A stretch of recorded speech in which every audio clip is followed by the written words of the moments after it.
Salut VG Dream. Salut. Merci de nous accueillir pour meilleursoirée.com.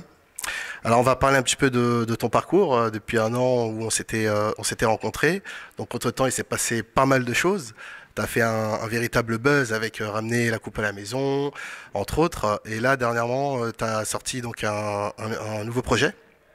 Alors moi, ce que je voudrais savoir pour commencer, à quoi ressemble ton quotidien aujourd'hui? C'est quoi le plus agréable et c'est quoi le plus difficile avec le succès? Bah, aujourd'hui, c'est sûr que je suis confronté à être connu par beaucoup plus de personnes. Donc, je peux plus tout faire comme je faisais avant. Genre, je peux plus sortir en mode me promener sur les champs ou, par exemple sur Châtelet ou des trucs comme ça devient beaucoup plus compliqué. Et parce que les gens me connaissent beaucoup plus. Mais voilà, ça fait partie du jeu, comme je le dis souvent, et c'est quelque chose qui fait partie de la carrière d'un artiste. Et, et voilà, après, les gens sont pas mauvais, ils sont gentils, ils veulent souvent des photos, des dédicaces, des trucs comme ça, tu vois. Ça peut arriver de personnes de tout âge, et du petit de 6 ans au père de 40 ans pour son enfant ou autre. Donc ça fait toujours plaisir, et c'est eux qui consomment ma musique. Donc c'est cool. C'est-à-dire que voilà, tu le vis plutôt bien, tu te sens pas sous pression. Non, ça va, je le vis bien pour l'instant. Alors entre-temps, tu as fait quand même pas mal de duos avec des artistes d'univers totalement différents. Par exemple comme Shaim, Ayman Sirani, pour ne citer que. Est-ce que t'as pas peur justement d'être perçu comme un artiste qui, on va dire, entre guillemets, se mélange avec beaucoup d'autres artistes et quelque part de perdre un peu ton identité? Non, pas du tout. Vraiment pas. Je pense que ça, c'est quand t'es sur la restriction au niveau musical. Je pense que moi, la musique, c'est de la musique. Aujourd'hui, je peux faire un feat avec Florent Pagny. Si c'est lourd, mon gars. Tu vois, c'est juste de la musique. Et les gens le perçoivent comme ils ont envie de le percevoir. Mais moi, je suis ouvert à toute proposition.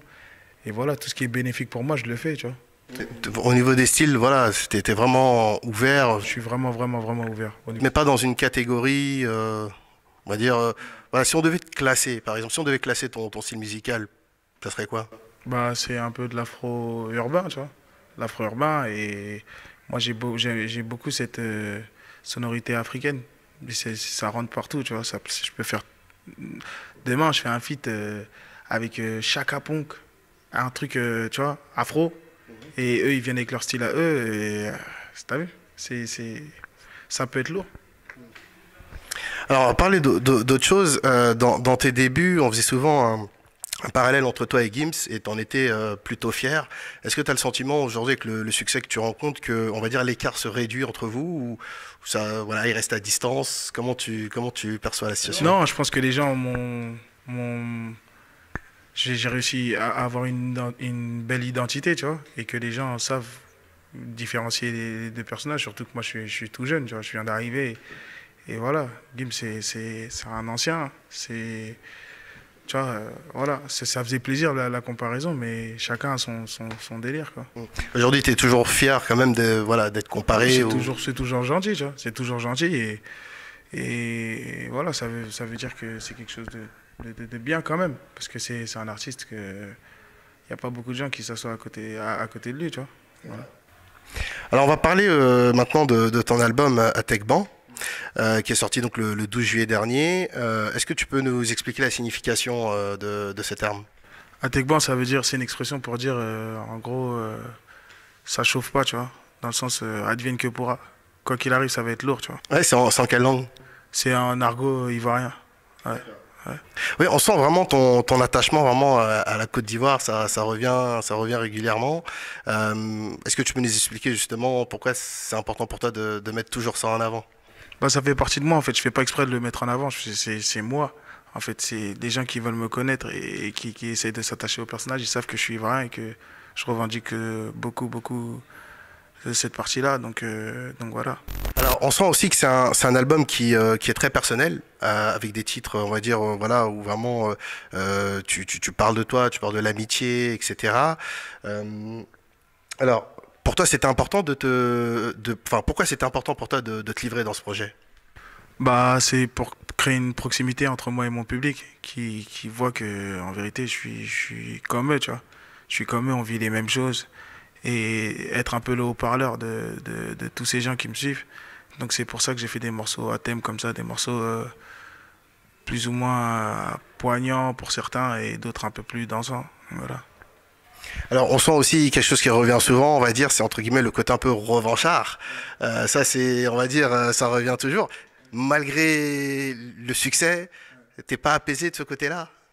Bah en fait moi j'ai cru que j'allais être apaisé mais plus ça avance plus c'est tu sais l'autre côté l'autre facette elle remonte encore plus tu vois mais c'est comme ça en vérité et je suis obligé de me livrer dans ce sens-là pour moi-même ça me fait du bien à moi-même de voilà et les gens qui me soutiennent eux aussi revendiquent le fait que je sois revanchard et aiment bien tu vois voilà. Alors, c'est un album aussi où il y a, on va dire, des featuring qui sont totalement inattendus, notamment celui avec Damso ou celui avec Alonso. Est-ce que tu peux nous expliquer pourquoi tu as fait le choix de ces artistes et comment vous vous êtes rencontrés? Bah, j'ai fait le choix de ces artistes pour pas que ça soit téléphoné en fait, pour un peu choquer les gens, pour montrer que la musique c'est de la musique en fait, que tu peux être n'importe quel artiste et si déjà tu es validé par les autres et que tu arrives à faire un feat avec les autres, c'est vraiment que t'es quelqu'un d'important. Donc c'est pour ça, aujourd'hui Damso c'est pas quelqu'un qui fait énormément de feats et le fait qu'il fasse un morceau avec moi, ça veut vraiment dire que quelque part j'ai été validé quelque part, donc c'est cool. Et après, voilà, ça s'est fait super naturellement. Les invitations, comment je les ai invités, ça s'est fait super naturellement. Et voilà, je suis Vous très aviez fier. des gens en commun ou ça s'est fait plus par Ouais, maison de disques moi, Alonso, je le connaissais depuis longtemps un peu. Et Damso, on avait des gens en commun. La maison de disque, elle était même pas au courant. Ça s'est fait très naturellement. On était dans le même studio, on a écouté du son et vas-y, on a posé, tu vois. Alors, c'est un album où tu as fait tous les feats que tu voulais faire ou alors il y a des feats que t'as pas réussi à faire? Est-ce qu'il y a des gens qui disent encore non à VG Dream quand ils proposent un feat? Il y a des gens qui disent non. Il y a des gens qui disent non. Parce qu'ils aiment pas forcément ma musique, mais ils vont aimer. Ah bon, on peut savoir qui par exemple? Non, tranquille, ça c'est. Faut les laisser et dire non, c'est tout, tu vois. Mais Mais comment tu le vis toi quand on te dit non? ah, c'est marrant parce que je me dis, t'as dit, cette personne-là elle dit non, mais en termes d'actualité, ça se trouve, j'ai beaucoup plus d'actu, tu vois. J'ai beaucoup plus d'actu ou j'ai beaucoup plus de. Si ça marche un peu plus, c'est histoire de mettre de la lumière sur tout le monde, tu vois. Chacun cherche son profit. Après, il y a des choses, par exemple, il y a des gens qui disent non parce qu'ils peuvent pas dire non, parce que si jamais ils disent oui, voilà, on va les voir autrement, etc. Après, faut pas. Voilà quoi.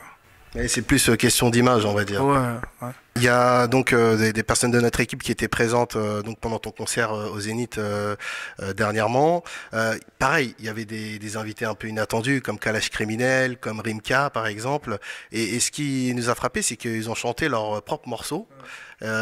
C'était quoi le deal avec eux? C'était de les mettre en avant? C'était... Ouais, c'était pour qu'il y en ait pour tout le monde en fait. C'était pour qu'il y en ait pour tout le monde. Je voulais vraiment que ce soit un très beau concert. Moi j'aime beaucoup les surprises. Donc j'ai invité ces artistes avec qui peut-être je suis en prochaine collaboration. Je me suis dit, bon vas-y les gars, venez, on va faire la fête. Hein. C'est mon concert, on fait la fête. On veut surprendre les gens. Les gens s'attendent à voir VG Dream et chanter tous les morceaux de VG Dream. Et ils tombent sur Rimka ou Gradure ou truc, tu vois. Donc c'est une belle surprise pour eux. Tout le monde était content et voilà. Alors donc si j'ai bien compris, c'est des artistes avec qui il y a des collaborations à venir. Ouais. Dans combien de temps à peu près? Bah, je sais pas, je prépare une réédition dans pas longtemps et je suis déjà sur le deuxième album, donc on verra. Alors, côté cinéma, tu as participé à la BO de Taxi 5, dernièrement aussi à la BO d'un film qui s'appelle Ibiza. Est-ce que le cinéma, c'est quelque chose qui t'attire? Et est-ce que tu as déjà des projets dans ce sens-là? Ouais, je pense que j'aurais vraiment des projets dans le cinéma. C'est quelque chose qui m'attire vraiment et je suis un très bon acteur en plus. Ah bon? Ouais, je suis un très bon acteur, d'après mes proches. T'as pas eu de proposition encore pour le moment? J'ai pas encore eu de proposition, malheureusement. J'espère en Ça avoir viendra, bientôt. c'est sûr. Ouais, puis voilà. Ouais. Alors, autre chose, sur les réseaux, on est tombé en fait sur une vidéo où on a vu que tu as fait un super cadeau, une voiture à un ami à toi. Pourquoi c'était important pour toi justement de montrer ta reconnaissance? Bah, c'était son anniversaire, je pense que c'était son anniversaire et pour l'histoire, moi je dormais chez lui pendant un long moment avant qu'on commence à faire de la musique. C'est lui qui est venu me chercher dans le sens où il m'a dit ouais, Je sens que tu as une très belle étoile, toi tu vas faire du sale et tout. Et le jour où tu réussis, où tu perces, moi je veux juste un classe A. Tu vois. Et voilà, c'était son anniversaire et j'ai pas oublié. Pourtant, ça fait plus de 5 ou 6 ans, tu vois. C'est de lui que tu parles dans le titre Ma parole, par exemple? Non, c'est pas de lui que je parle, c'est un de mes meilleurs potes. Ouais, c'est un autre. Alors, on parlait du Zénith, et bah là, l'année prochaine, tu prépares un Bercy.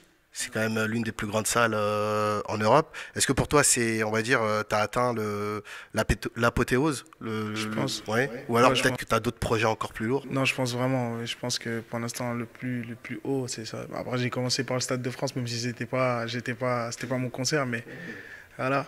Mais je pense que Bercy, c'est dans la vie d'un artiste, voilà, c'est quelque chose faut essayer de faire.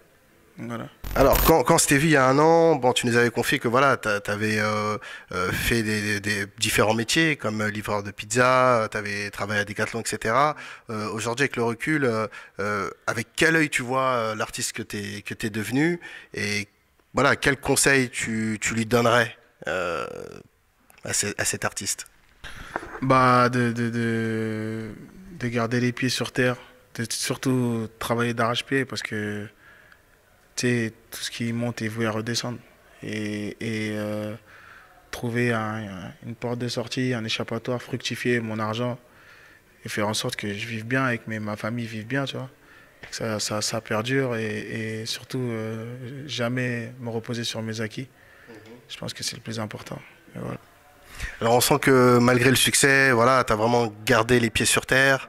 Euh, comment tu fais au quotidien? Tu t'entoures des bonnes personnes? Ouais, je m'entoure des bonnes personnes et surtout le fait que eux ils me voient comme le mec relou, tu vois, le mec qui est chiant, qui fait des blagues, qui est le même personnage en fait. Eux, ils m'adulent pas comme si j'étais, tu vois.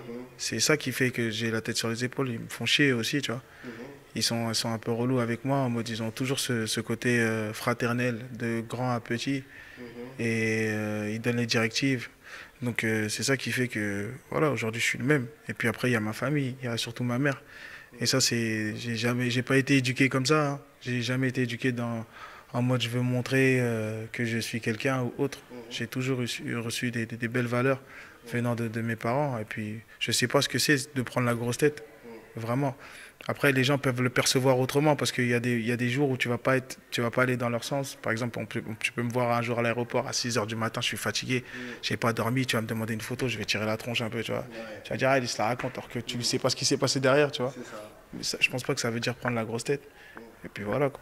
Mais comment t'expliques justement que enfin, le public qui perçoit comme ça les artistes une fois qu'ils ont percé, tout de suite, on Ça, les accuse. c'est une phrase que j'ai jamais compris en fait. Parce qu'en fait, les gens qui disent ça, ils sont pas artistes. Tu vois, ils sont pas artistes. Et ces gens, en général, ils savent pas comment tu t'appelles pour de vrai. Ils disent juste que, en fait, depuis qu'il y a de l'ascension autour de. T'as eu une ascension où tu es devenu plus imposant, et bah, tu as l'air un peu plus sûr de toi et tu te la racontes. Alors que pas du tout, ça n'existe pas. Tu vois. Pour moi, ça n'existe pas de prendre la grosse tête. Si tu t'as jamais été comme ça, c'est pas possible. De snober les gens ou autre et tout. Peut-être que parfois, il y a je sais pas, des histoires qui font que on a l'impression que tu as changé, mais faut vraiment connaître le personnage. Est-ce que la vraie question, c'est, tu dis qu'il a pris la grosse tête, est-ce que tu le connais vraiment? Tu vois, c'est ça. Après, d'un autre côté, enfin voilà, le succès, forcément, t'as une vie plus confortable, etc. Donc, est-ce que tu peux aussi rester vraiment à 100% le même homme? Ouais, tu peux pas en vérité. En vérité, tu peux pas rester le même homme parce qu'il y a tout qui change. Demain, si tu as envie d'acheter une nouvelle voiture, tu vas t'acheter une nouvelle voiture, tu vas sortir de ta voiture, on va dire, ah, il se la raconte. T'as vu? T'as envie de faire des plaisirs à tes proches ou t'as envie de faire quoi que ce soit, on va dire, ah, t'as vu, maintenant il s'expose et tout, nanana. Mais ta vie, elle a changé un peu, tu vois. Tu changes pas vraiment, à l'intérieur de toi, tu changes pas vraiment. C'est ma vie. Voilà, c'est qui avait dit ça? C'est Dadju, je crois. C'est ma vie qui a changé, c'est pas moi, tu vois. Justement, toi, c'est quoi le plus beau kiff que tu t'es fait justement avec le succès? C'est quoi le cadeau que... Après, moi, je fais plus des kiffs aux gens qui sont autour de moi. Moi, je me fais pas vraiment des cadeaux à part de la SAP et tout, tu vois. De la SAP, ou des trucs immobiliers, mais c'est pour moi. Mais je me fais pas vraiment de cadeaux. Et les gens aiment pas m'offrir des cadeaux sous prétexte que... Tu peux te les offrir toi-même, c'est ça? Franchement, c'est relou. Vraiment, honnêtement, c'est un mal-être pour de vrai. Hein, parce que t'arrives à Noël, tout le monde... C'est toi qui offres des cadeaux à tout le monde. Toi, on t'offre des bracelets, des trucs, tu vois. Des trucs en mode symbolique. Mais bon. C'est quoi tes rapports avec les joueurs de l'équipe de France? Bah, on s'entend super bien, hein. On communique bien ensemble. Et ils voulaient l'album en exclu, tu vois. Moi, je l'ai envoyé 2, 3 jours avant la sortie.